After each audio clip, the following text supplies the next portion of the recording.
বেসরকারি এমপিওভুক্ত শিক্ষকদের আসন্ন ঈদুল আজহার উৎসব ভাতার ২২৯ কোটি টাকা ছাড়ের সম্মতি জ্ঞাপন করে চিঠি দিয়েছে অর্থ মন্ত্রণালয়। এতে শিক্ষকদের ৫০% উৎসব ভাতার অর্থ ছাড়ের সম্মতি দেওয়া হয়েছে।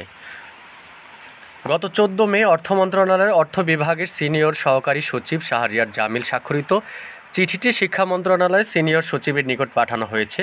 চিঠিতে বলা হয়, মাধ্যমিক ও উচ্চশিক্ষা বিভাগের ২১শে এপ্রিল ২০২৫ তারিখে নং আধা সরকারি পত্র অনুযায়ী মাধ্যমিক ও উচ্চশিক্ষা বিভাগের অধীন মাধ্যমিক উচ্চশিক্ষা অধিদপ্তরের আওতাধীন ২০২৪-২৫ অর্থবছরের সংশোধিত পরিচালন বাজেট হতে বেসরকারি শিক্ষা প্রতিষ্ঠান কর্মরত এমপিভুক্ত শিক্ষকগণের ভাতাদি বাবদ সহায়তা প্রদানের নিমিত্তে ২২৯ কোটি টাকা পুনঃপ্রযোজনের নির্দেশক্রমে অর্থ বিভাগের সম্মতি জ্ঞাপন করা হলো। শর্তে বলা হয়েছে, এই অর্থ ব্যয়ের ক্ষেত্রে সরকারের প্রচলিত সকল আর্থিক বিধি বিধান ও নিয়মাচার যথাযথভাবে অনুসরণ করতে হবে।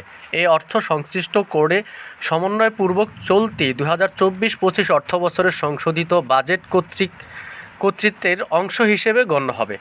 যে কোডসমূহ হতে পুনঃপ্রযোজনে করা হয়েছে সে কোডসমূহ পরবর্তীতে অতিরিক্ত বরাদ্দ দাবি করা যাবে না এবং প্রশাসনিক বিভাগ কর্তৃক জারিকৃত সরকারি আদেশের ২টি কপি পৃষ্ঠাঙ্কনের জন্য অর্থ বিভাগে প্রেরণ করতে হবে।